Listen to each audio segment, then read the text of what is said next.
अपने lieutenant governor के माध्यम से किस तरह से जम्मू कश्मीर में भ्रष्टाचार, कैसे वहाँ के स्थानीय नागरिकों की न सुरक्षा का ध्यान रखा, न रोजगार का ध्यान रखा। लगातार जो खबरें, आतंकवाद बढ़ने की खबरें, जम्मू रीजन तक में आतंकवादी हमले होने लगे, न आम नागरिक वहां सुरक्षित महसूस करता है, न पर्यटक महसूस करते हैं अपने आप को सुरक्षित। कश्मीरी पंडितों से जो वादे किए गए वो बिल्कुल भुला दिए गए पिछले 10 साल में। ये सब इन परिस्थितियों के बीच में जम्मू कश्मीर में एक चुनाव हुआ, ऐतिहासिक चुनाव था, और जम्मू कश्मीर के बाशिंदों ने एक स्पष्ट जनादेश दिया। जम्मू कश्मीर, आज भी हम उसको राज्य ही मानते हैं, तो मैं तो यही कहूंगा कि जम्मू कश्मीर राज्य के लोगों को बहुत बहुत मुबारक कि उन्होंने इस चुनाव में बढ़ चढ़कर हिस्सा लिया और करारा जवाब दिया उन लोगों को जिन्होंने जम्मू कश्मीर को की इज्जत को रौंदने में कोई कसर नहीं छोड़ी थी। जैसा कि आप सब जानते हैं, पूर्ण राज्य का दर्जा छीनकर यूनियन टेरिटरी बनाना अपने आप में अप्रत्याशित था। हरियाणा में चुनाव हुआ जिसके नतीजे बिल्कुल अप्रत्याशित हैं और यहां तक कि यह भी कहेंगे कि अस्वीकार्य हैं। जिस तरह की शिकायतें लगातार आ रही हैं, अभी हम जयराम रमेश जी और मैं जिस कमरे में बैठे थे वहां भी लगातार शिकायतें, हमारे नारनौल के कैंडिडेट राव नरेंद्र सिंह हो गए या पानीपत के कैंडिडेट हो गए, 3 जिलों से हिसार, महेंद्रगढ़, पानीपत, यहां से लगातार शिकायतें आ रही कि कैसे बैटरीज जो मशीन की थी वो 99% और जिन मशीनों की बैटरीज 99% थी उन मशीनों में नतीजा एक आया, हमें हराने वाला नतीजा आया, और जो मशीनें नहीं, जिनको छेड़ा गया, जिनकी बैटरी 60-70% जो स्वाभाविक या होनी चाहिए थी, उसमें हम जीत रहे हैं हमारे कैंडिडेट। तो हम ये सारी शिकायतें इकट्ठी कर रहे हैं। हमारे कैंडिडेट्स ने वहां रिटर्निंग ऑफिसर्स को शिकायतें दी हैं और दे रहे हैं अभी, लेकिन आने वाले कुछ दिनों में ये सारी शिकायतें लेकर हम चुनाव आयोग में जल्दी ही जाएंगे और अपनी शिकायत वहां दर्ज करेंगे। इस तरह का नतीजा कहीं भी धरातल पे नहीं दिख रहा था। आप लोग भी गए, हम लोग भी गए, सब घूम रहे थे। कोई ये नहीं मान सकता कि हरियाणा में इस तरह का अप्रत्याशित नतीजा आएगा। हम सब अचंभित हैं। ये अगर एक लाइन में इसको कहा जाए तो ये तंत्र की जीत है और लोकतंत्र की हार। हम इसे स्वीकार नहीं कर सकते। जयराम रमेश जी से मैं आग्रह करूंगा कि इस प्रेस वार्ता को आगे बढ़ाते हुए अंग्रेजी में अपनी बात रखें।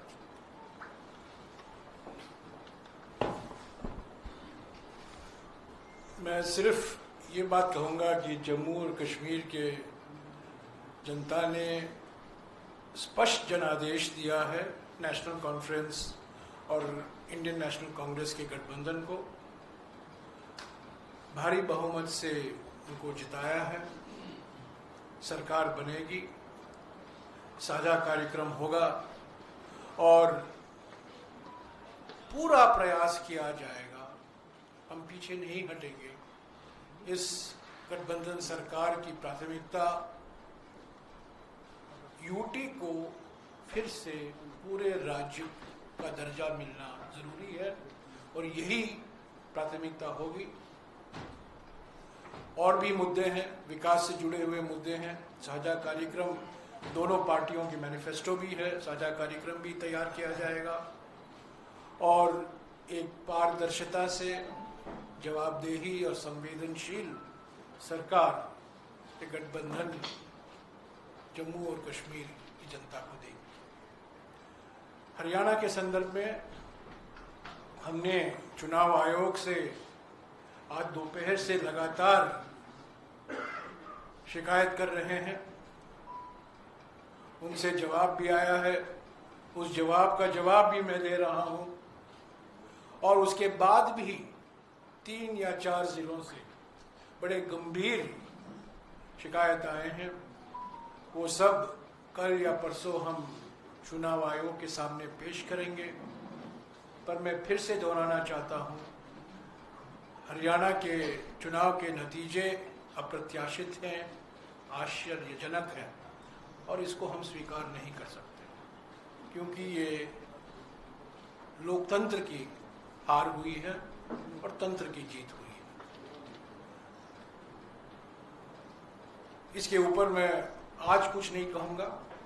जब हम सारे शिकायत इकट्ठा करके चुनाव आयोग से समय मांगेंगे, हम उम्मीद करते हैं कि वो समय हमें मिलेगा।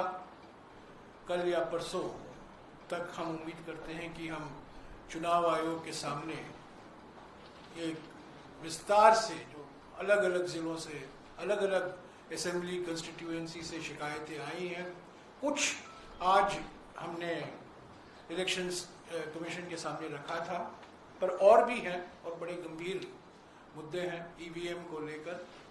और जिस तरीके से एक माहौल पैदा करने की प्रयास की गई, दबाव स्थानीय अधिकारियों पर लाया गया और जहां जिन जिन सीटों में हमारे हारने की कोई गुंजाइश नहीं थी, वहां हम हारे। मैं समझता हूं ये नतीजा लोक भावना के खिलाफ, जो जमीनी हकीकत है और सभी ने ये हकीकत को महसूस किया है, ये नतीजा उसके खिलाफ जाता है। I will just repeat this in English very briefly. The people of Jammu and Kashmir have given a clear, decisive, convincing mandate to the National Conference, Indian National Congress Alliance. The priority for the alliance government will be the restoration of full statehood for the Union Territory of Jammu and Kashmir. Of course, we have our manifestos, we will have a common program, and both the National Conference and the Indian National Congress are duty-bound to give a government, an administration that is responsible, responsive, accountable, and transparent to the people of Jammu and Kashmir. I just want to say that the people of Jammu and Kashmir have defeated the mischievous designs of the BJP to engineer a majority of its own. Till yesterday, this effort was being made, but today, I think the people's verdict has come out very clearly, and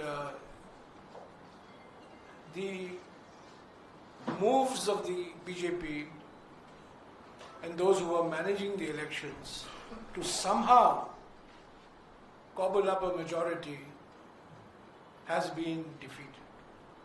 As far as Haryana is concerned, all afternoon I have been in touch with the Election Commission. The Election Commission has replied to my complaints. I have replied to the reply. We have received very serious complaints on the process of counting, the functioning of EVMs in at least 3 districts. In at least 3 districts. There are more that are coming in. We have spoken to our senior colleagues in Haryana, and this information is being collected. We hope to present this in a consolidated form to the Election Commission tomorrow or day after. We will seek time, but I just want to reiterate that the results in Haryana are totally unexpected, completely surprising and counterintuitive. It goes against ground reality. It goes against what the people of Haryana had made their mind up for, which was for change and transformation. I think under these circumstances, it is not possible for us to accept the results that have been announced today. Serious questions have been raised by our candidates. We will bring it to the notice of the Election Commission. And what we have seen today in Haryana is, I think, a victory for manipulation,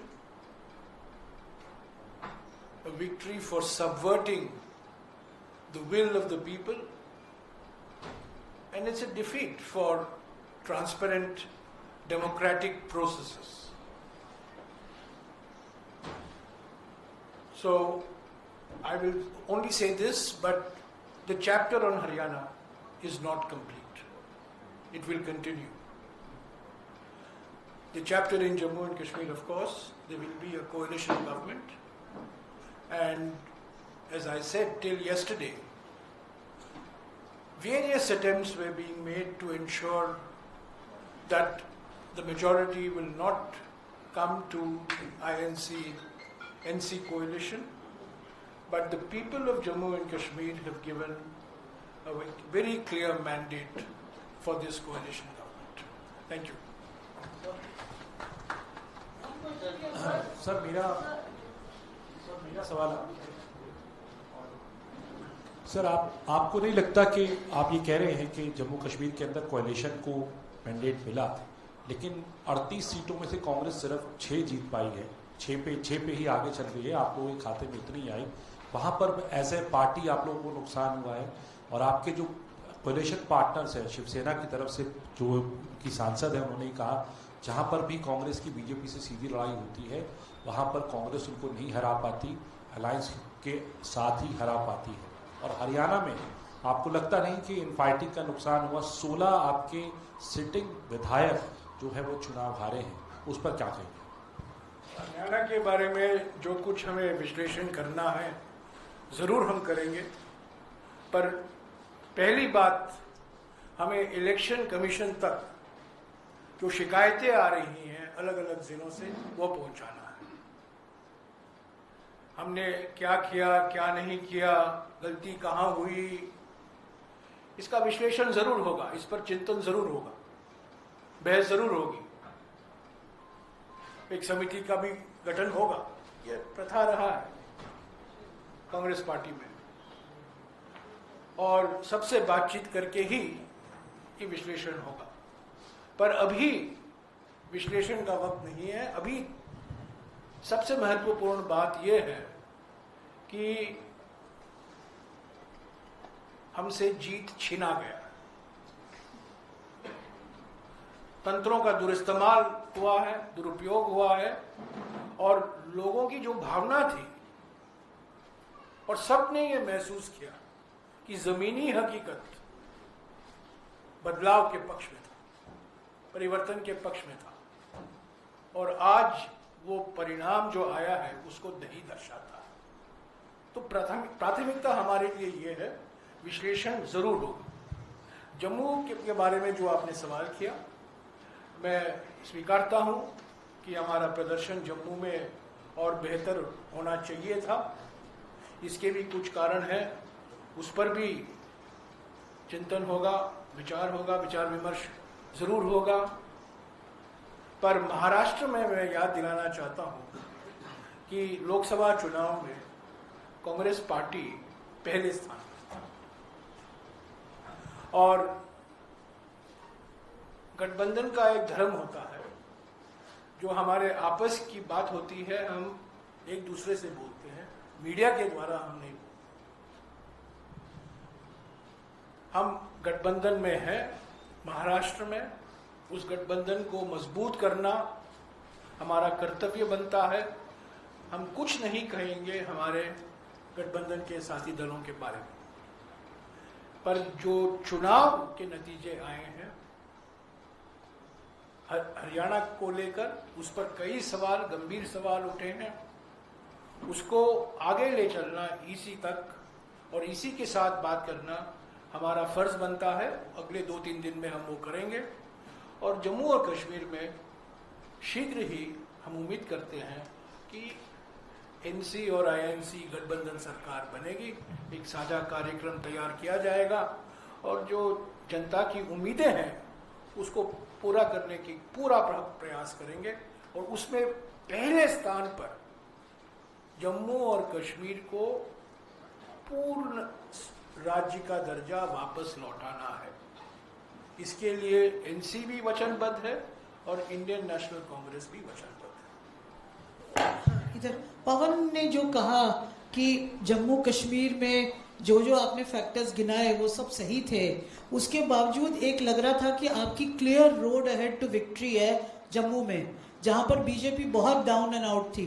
क्या ये सच है कि जो reports वहां से आ रही हैं कि आपका पार्टी यूनिट, आपके लीडर्स, यहाँ तक कि आपका general secretary incharge of Jammu Kashmir completely compromise थे और उन्होंने बीजेपी से सकम करके, कॉम्प्रोमाइज करके ये हार आपके हाथ में दी है? क्योंकि 6 सीट में ये अभी आगे हैं और कितना गिरेगी पता नहीं, या ऊपर होगी, पर ये जो सिचुएशन है जो आपने बीजेपी को विक्ट्री दी है जम्मू में, ये आपकी पार्टी के लोगों ने दी है, क्या इससे आप एग्री करेंगे? जैसा कि मैंने कहा, जीते या हारे उस पर तुरंत प्रतिक्रिया देना ना केवल गलत होता है, वो प्रतिक्रिया सही भी नहीं होती। बिना विश्लेषण के, बिना सबसे इनपुट लिए, बिना सब कार्यकर्ताओं से बैठक करके उनके विचार जाने, मैं नहीं मानता कि इस तरह की किसी प्रतिक्रिया पर हम कोई मोहर लगा सकते हैं। सर अरे पूछ लीजिए।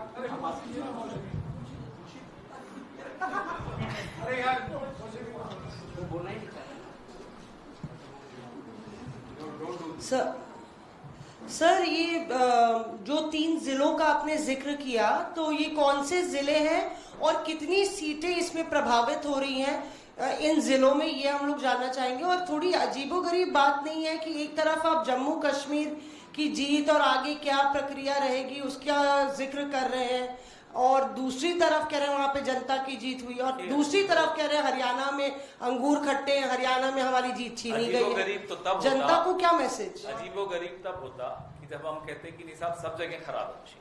हम पूरे हरियाणा के लिए भी नहीं कह रहे कि सब जगह खराब है। हम नारनौल असेंबली का ही अगर आपको उदाहरण दें तो साफ, और ये कोई कोइंसिडेंस नहीं हो सकता, साफ सामने दिखता है, आंकड़े हैं, सब मशीनें सामने रखिए, जिन मशीनों के यूनिट की बैटरी 99% है वो मशीनें हमें हरा रही हैं। जिनकी बैटरी, और स्वाभाविक रूप से बैटरी कम होती है, 60-70% पे आई है, उसमें हम जीत रहे हैं। तो ये एक संयोग नहीं हो सकता। ना केवल नारनौल में ये बात है, पानीपत में ये बात है। आपने बोला कौन कौन से जिले, हिसार, महेंद्रगढ़, पानीपत, ये 3 में तो है, और बाकी जगहों से भी छुटपुट ऐसी शिकायतें आनी शुरू हुई हैं। रात तक जितनी भी शिकायतें इकट्ठी होंगी, कल तक जितनी इकट्ठी होंगी, फिर जैसा कि जयराम रमेश जी ने कहा, हम चुनाव आयोग तक जाएंगे। तो हमने कभी भी ऐसा नहीं कहा कि भाई पूरा ये सारी मशीनें खराब हैं। हम तो हरियाणा के लिए भी नहीं कह रहे कि सारी मशीनें खराब हैं, लेकिन जहां जहां हस्तक्षेप हुआ है वहां की बैटरी 99% है। आप मुझे बताइए, इतने दिन से मशीनें पड़ी हैं 99% और सबकी स्टैंडर्ड, सबकी 99% कैसे हो सकती है? और जिनको नहीं छेड़ा गया उसमें कोई 60% है, कोई 70%। और ऐसा नहीं कि शिकायत दोपहर को हुई हो, मशीनें खुलने के वक्त ही हमारे कैंडिडेट ने शिकायत की थी, तब तो कोई रिजल्ट नहीं आया था। तभी राव नरेंद्र सिंह जी ने उसी वक्त शिकायत करनी शुरू कर दी थी, हमें फोन करना शुरू कर दिया था, तब रिजल्ट आना शुरू नहीं हुआ था। इनफैक्ट तब तो आप लोग बाहर जो हमें दिखा रहे थे कि रुझान हमारे पक्ष में चल रहे थे 70-71 सीट पे, तब भी हमने लिखित शिकायत हमारे राव नरेंद्र सिंह जी ने और पानीपत वाले कैंडिडेट ने करनी शुरू कर दी थी। So you said that results are not acceptable to the Congress. Could you elaborate on that? And what are the, apart from approaching the EC, will you also take legal recourse? What do you exactly mean when you say that it is not acceptable to you? Well, in response to जो मौसमी ने सवाल किया था, कितने सीटों का सवाल है, हमारा अनुमान है कि 12-14 सीटें ऐसे हैं जहां गंभीर, इससे भी ज़्यादा हो सकती है, पर पहला लिस्ट जो हमने तैयार किया है 12 या 14 सीटें ऐसे हैं जहां गंभीर सवाल उठाए गए उम्मीदवारों द्वारा। तो ये कल ही बता पाएंगे फाइनल कितने सीटें हैं, पर आज मैं बता सकता हूं 12 से 14 सीटें पर गंभीर सवाल उठते हैं। The reason why we are not accepting it is because not only is it surprising, not only is it unexpected, but there are serious issues that have been raised on the integrity of the counting process, of the functioning of the EVMs, in at least 4 districts, as my colleague has already identified, in which about 12 to 14 constituencies are involved. It could be more. We will have the final list tomorrow. We will share it with you. We will be going to the Election Commission. The Election Commission is our first stop. We have to go to the Election Commission. It's a constitutional body. It's an independent body. We expect it to function constitutionally and independently. And so we will be seeking time from them. We hope to get time from them. We hope to submit our list of detailed complaints to them. And then afterwards, whatever is required to be done will be done. But as of today, we cannot accept the fact that the results reflect the proper functioning of our democratic system. There are serious questions of the integrity of the instruments of the system, namely the EVM, and also the extraordinary pressure that has been brought to bear on local administration officials. Remember, Haryana has been a double-engine government, so it's a double-engine pressure. It's a pressure from the state government and a pressure from the union government as well. So there was an environment in which people have lost by 200 votes, 300 votes, 50 votes. People who are leading, who had healthy leading margins, have ended up losing by 100, 200, 250 votes. This can be explained only by manipulation and pressure.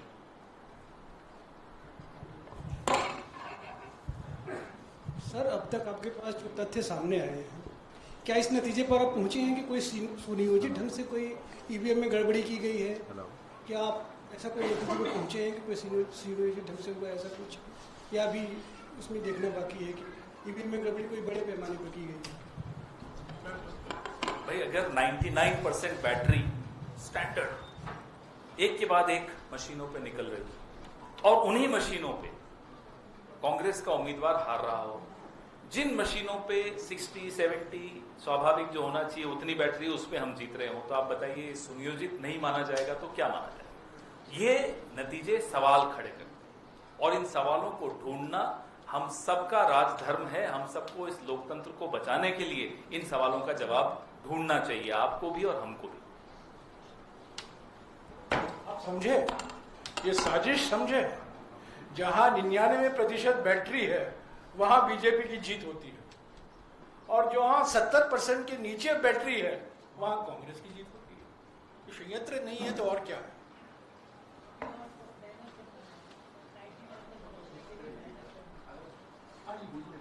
दो राज्यों के चुनाव हो जाने के बाद अब EVM अभी 2 राज्यों तक ही सीमित रखी। नहीं, 2 राज्यों के बाद मैं उसी पे सवाल कर रहा हूँ।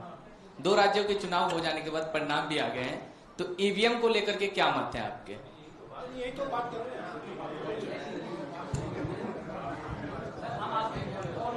और कोई सवाल?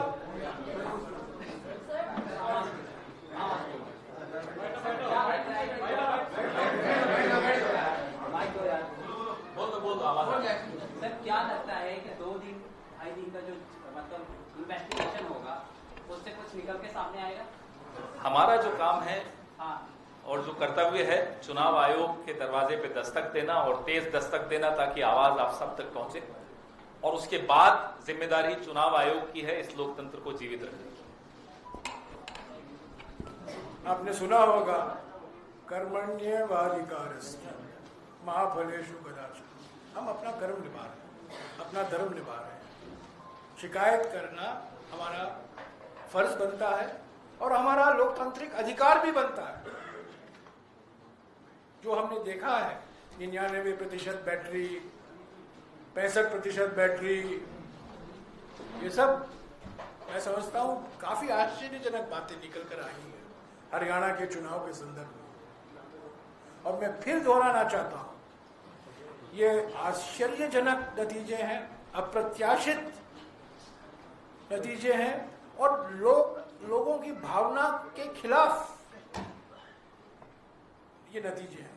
जो माहौल था, जो जमीनी हकीकत था, उस माहौल के खिलाफ मैं समझता हूँ बीजेपी भी नहीं उम्मीद करती थी कि वो हरियाणा जीतने वाले हैं।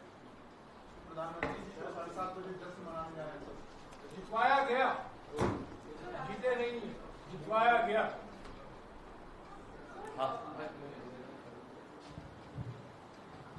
Sir, talking about Jammu Kashmir, one thing that has been the constant demand of National Conference is the restoration of Article 370. What will the Congress stand be on that? Will the Congress support over there? Because the mandate that has come, it has come specifically for the National Conference, and this is one of their demands. So what will the Congress stand be on Article 370? For the Indian National Congress and an alliance with the National Congress. The political atmosphere in J&K was transformed after the Bharat Jodo Yatra. And that transformation had an effect on all political parties which were seen to be aligned with the Indian National Congress. So let's not underestimate the importance of the role of the Indian National Congress. The National Conference has scored a handsome victory. And we congratulate the National Congress. They are our ally.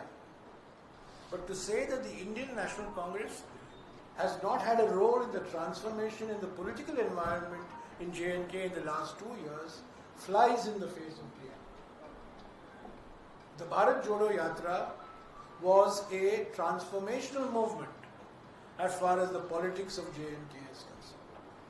We should never minimize or underestimate the achievement of Mr. Rahul Gandhi in Jammu and Kashmir particularly, both in Jammu as well as in Kashmir. Our priority, you asked the question, our priority immediately, Mr. Gandhi has already said this in his election campaign, the Congress president has said it in his election campaign. Our immediate priority is to restore full statehood to Jammu and Kashmir. It was downgraded to the status of a UT 5 years ago. It's never happened before in Indian history. It should not happen. But restoration of full statehood status and giving a democratically elected chief minister and his council of ministers full constitutional authority is our priority. We don't want an alliance government to be at the beck and call of the LG. The LG cannot run Jammu and Kashmir anymore. Jammu and Kashmir has to be run by this democratically elected government.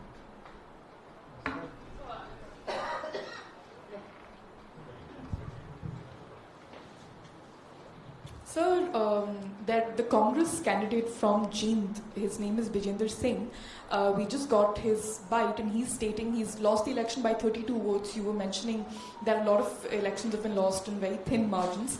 And while you also spoke about the foul play, he has said that this defeat is because of the independent candidate cutting his share.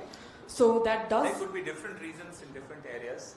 What the complaints that we've got and that we are getting are from 3 districts primarily. And then when we compile those complaints, we take them to the Election Commission. As I said, one size doesn't fit all. Different constituencies have different reasons for their victories or defeats.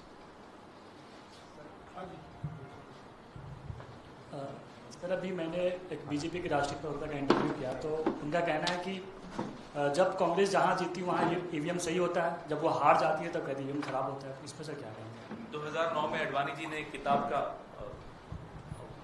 Release की थी, launch की थी, जो GVL Narasimha ने लिखी थी EVMs के खिलाफ, और उसमें पूरा टेक्निकली समझाया था कि ईवीएम्स कैसे गलत है। तो उनको कहिए पहले 2014 का रिजल्ट को ठुकराएं, रिजेक्ट करें, 19 को रिजेक्ट करें, फिर हमसे बहस करें आकर। What is the lesson you have learned after 2024, Lok-Sabha elections?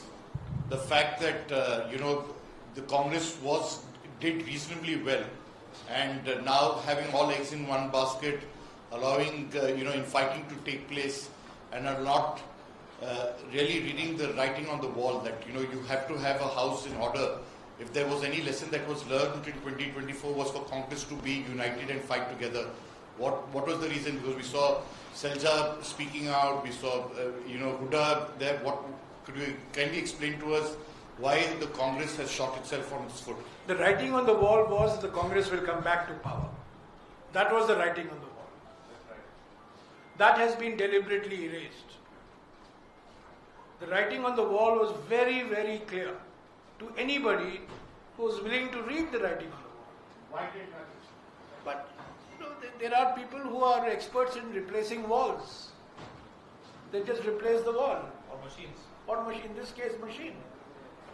You can't- So I have already explained, I don't think you were there when I was explaining, that as far as the results are concerned, Haryana result, our first priority is to collate, consolidate all the complaints that have come from candidates from the 3 districts today. There will be other complaints, and we hope to submit this to the Election Commission tomorrow evening or day after. That is our immediate priority. Simultaneously, of course, we will sit and introspect why the result went the way it did. It was everybody's expectation that the Congress would win comfortably in Haryana. I think all I can say is that the Congress has been made to lose. Congress has not lost. Congress has been made to lose in Haryana. And you have not heard the last of the Haryana result. क्या हरियाणा विधानसभा चुनाव के जो नतीजे आए हैं उनका असर महाराष्ट्र पर पड़ेगा जो आगामी चुनाव? लोकसभा में हरियाणा में आपने देखा हमारी कैसी अच्छी परफॉर्मेंस रही। कभी भी किसी एक नतीजे को दूसरे नतीजे से तुलना नहीं करनी चाहिए। यही हम सीखे पिछले 20-25 साल। मनोबल कम हुआ है कांग्रेस समर्थकों का आज के बाद, क्योंकि 24 बिल्कुल नहीं, जोश बढ़ गया है। हमारे कार्यकर्ताओं में रोष भी है, गुस्सा भी है, और हमारे समर्थकों में भी पूरा रोष है। अगर कोई ये सोच लेता है कि हमारे हाथ से जीत छीन सकता है, तो आने वाले चुनावों में उसको जवाब मिलेगा। Thank you.